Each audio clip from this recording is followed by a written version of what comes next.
guys, I'm Geoffrey, and today we're going to continue the second book of Samuel by telling another story from it. We have our channel in Spanish, and we'll leave a link to it in the description.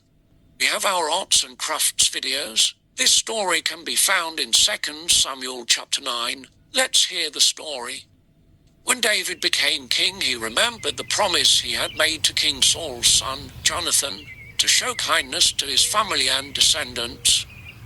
Jonathan and Saul had both died in battle against the Philistines. In those days, a new ruler would often kill the relatives of a previous king, as they might be a threat to his rule. David asked his advisors, "Is there anyone belonging to Saul's family to whom I can show kindness for Jonathan's sake?" A servant of Saul called Ziba was summoned. The king asked Ziba, "Is there anyone still alive from Saul's family to whom I can show God's kindness?" Ziba replied, "There is Mephibosheth, the son of Jonathan, who is lame in both feet."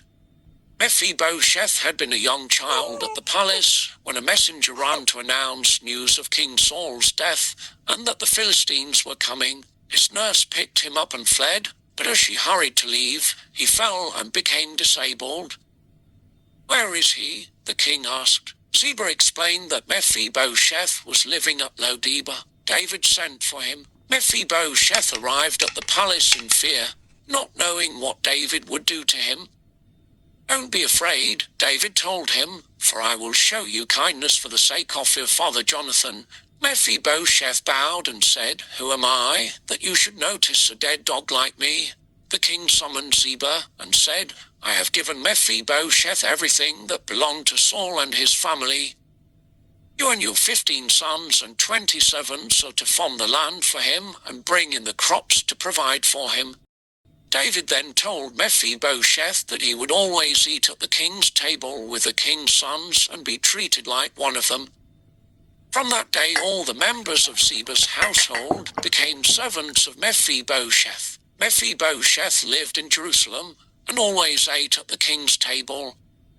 In this episode, we saw how David was kind and merciful to Mephibosheth. Also, the Bible says that David was chosen king because he was a man after God's own heart.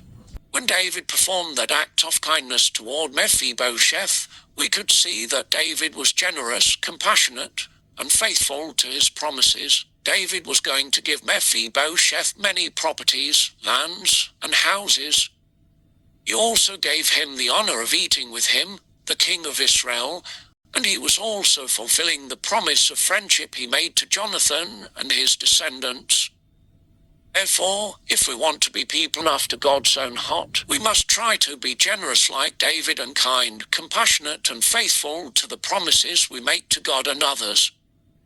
Thanks for watching. Don't forget to check our videos, like and subscribe, and we'll see you next time. Bye.